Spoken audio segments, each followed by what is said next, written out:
Now let's tell you about the office of the Chief of Staff to the President of Nigeria. It's a high-ranking official who manages the office of the President. The position was created by President Olusegun Obasanjo in 1999, modeled after the White House Chief of Staff, and its duties are assigned by the President, but primarily focuses on managing the flow of information and people, as well as advising the President on various issues.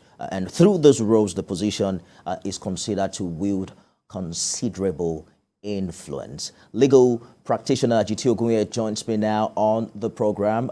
Thank you for joining us at this hour. First set of appointments in 5 days. What do you make of these names in terms of spread and competence? Well, thanks for inviting me. What I can say straight away is that it's not too bad that this appointment is coming about 5 days after the inauguration of the president.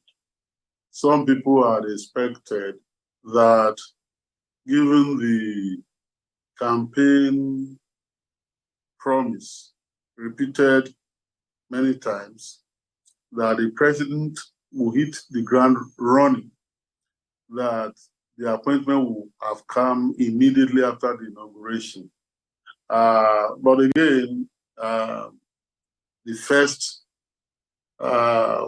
work day came when the president and the vice president went to Aso Rock with their spouses, meeting with officials and all that. And so 4 days thereafter, these appointments are coming. It is, however, noteworthy that the appointments are not expected to take immediate effect. The appointment of the Chief of Staff, for example, is going to take effect from what we've been told on the 14th of June. And people may be wondering why. My assumption is that, given the personality that has been appointed the Chief of Staff, the occupancy of the office of the Speaker currently, because the new National Assembly is yet to be inaugurated, a proclamation is yet to be made, convening the new National Assembly. I guess that the outgoing Speaker will have to be given time to tidy up his affairs before resuming office proper as the Chief of Staff. That, however, has implications for what has to be done immediately, in my view, if you ask me. I've also made reference. The other time, 2 days ago or thereabout, organized labor was having a meeting with the presidency. And those who were in that meeting, who were trooping out of the venue of the meeting, on the government side, had no designations yet, had no official portfolios yet. I don't think that that's too good.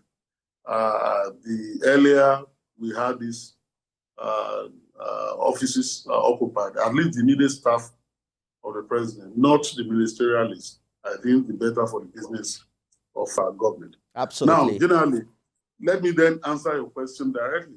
The person that have been appointed, in terms of spread, I think that, in my view, the appointment thus far satisfied the federal character principle requirement in terms of spread, not centralized DF, Southwest, Chief of Staff, and then Northeast, Deputy Chief of Staff. And I think that that kind of pattern should be encouraged. Nigeria is a diverse country, and the federal character principle is worded into the Constitution to ensure and guarantee inclusivity, inclusion of various people in government, so that nobody will feel left behind, no ethnic group, no state will feel left behind. Indeed, Mr. Ogunye, if I can button very quickly, many are of the opinion that perhaps the Akume appointment is also going to, appeal to stakeholders in the North Central, given the choice of the APC for the leadership of the 10th National Assembly. But very quickly, let's talk about a bit of controversy shrouding the appointment of Gbajabiamila. Of course, you established the fact that his appointment will officially begin after the expiration of the 9th Assembly. But what happens to his mandate at the poll? What precisely is the position of the Electoral Act in this regard? It's not our Constitution has crafted nicely the requirement for 3 branches of government to work independent of one another. There's a degree of interdependence though, but our Constitution is worded, is framed in such a way that a member of the legislature cannot at the same time be a member of the executive. Indeed, the Constitution requires that if a member of the legislature is appointed and is taking the appointment as a member of the executive, either as a minister or head of an agency in the federal executive branch or state executive branch, he will vacate his legislative office, and his office will be, his seat will be declared vacant, and there will be a by-election. The question will be if Mr. Gbajabiamila knew beforehand that he could be occupying the seat of the chief of staff to the president, why then did he go for the Surulere federal constituency seat? Anyway, politicians work like that. They are going to an election. They're not too certain of what will happen, but they wanted to have the best of both worlds and then settle for one eventually. So those seats, anybody, and that goes for the deputy chief of staff. If he's still having a seat, he's going to have a seat in the 10th Assembly. As a senator, he will have to vacate that seat. And that was so arranged in the Constitution because, unlike a parliamentary system of government or a cabinet system of government or Westminster system of government, where legislatures are also constituted into the cabinet. The prime minister is a member of the legislature. He goes to the assembly or the Westminster Hall, to debate his colleagues and then do the work of government. In a presidential system of government that we borrowed from the United States of America, the legislature is different and is separated from the executive to ensure that government runs smoothly and all that. People have debated whether we shouldn't revisit the parliamentary system of government, but that's not what we are discussing now. What the Constitution provides is that once you are a legislature and you are given appointment in the executive branch of government and taking up the appointment, you have to vacate your seat, and then that seat will have to be filled by another person. So in other words, the Surulere constituency, federal constituency, we're going to see a by-election pretty soon. And maybe some persons in the party will then have to step up and then try to, because it's not going to be automatic, there will be another election, and other parties are entitled to participate in that election as well.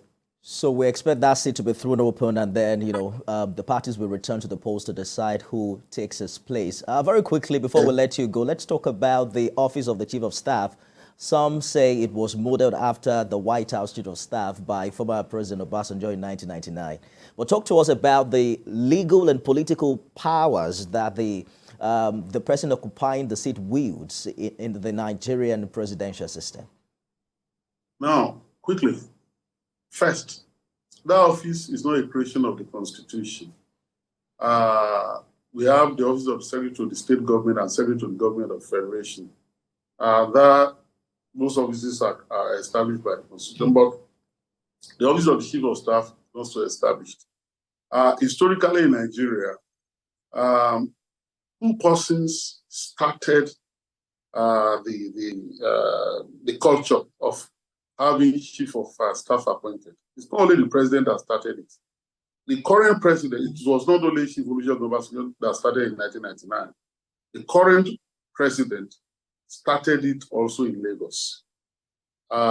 It's Americanized in a sense Chicago and all that. And so he felt it was convenient for him to introduce that. And introduce it in Lagos, right, from 1999. So Lai Mohammed, Raji Fashola then came after Lai Mohammed, and so on and so forth.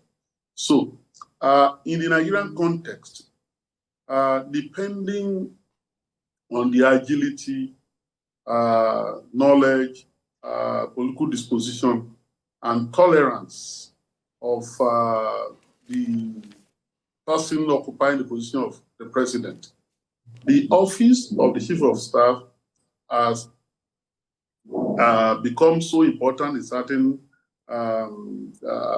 tenures and also important in others. In 1999, at the federal level, the office of the chief of staff to the president was very important. And the occupant, wielded enormous influence and authorities because the occupant at that time came from the military background with the president. Indeed, they were colleagues in the military, and he was a well-respected person. And so he occupied that office for 8 years, even into the Yar'Adua presidency before he left. He wielded enormous power and authority. In the Yar'Adua presidency, the person who occupied the office of the chief of staff, for that little period, didn't wield as much power as the person that was there. So the point to make is that a number of factors determine how influential the chief of staff is going to be. In recent times, however, given the way the former president, and this is not a personal attack, appeared laid back, hobbled by infirmity, or good enough you have survived it now and is retired, gracefully. Late Abba Kyari became enormously powerful. And so people then tended to believe that anybody that occupied the office must be very powerful as the central controller of the presidency, who will determine who sees the president, who doesn't see the president, and so on and so forth. It's not supposed to be like that. Absolutely. He is a chief bureaucrat that controls the staff, is the head of the personal staff of the president. He's not supposed to be so politically powerful as to determine what happens and what does not happen. I guess we'll find out what happens in the coming days and coming years of this administration. Allow me to jump in very quickly, Mr. Ogunye, to bring in our correspondent who is standing by in Abuja. Femi Akonde, if you can hear me quickly in a minute, walk us through what the mood like was today at Aso Rock, aftermath the president's meeting with APC governors. Well, we are after a meeting with President Bola Tinubu because they were able to speak with him, listen, and he also explained the challenges because, as he assumes the office of president, as he was sworn in as president, he now understands what is on ground, the realities, economic realities, and also the reality in terms of security and other sectors.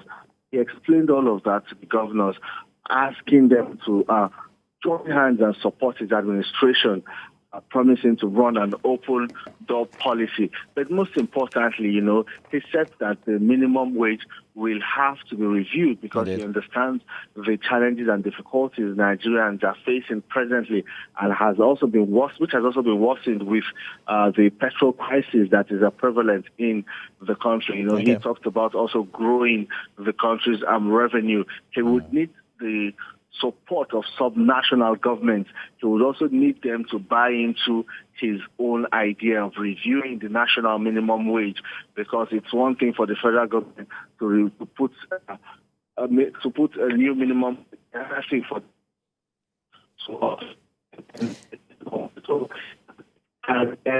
along. It will implement his Femi Akonde live for us in Abuja. We probably will get back to you for an in-depth analysis of what transpired earlier today. A big thank you to our guest also who has joined us to explore this latest development, legal practitioner Jiti Ogunye. Thank you so much for joining us on the program today.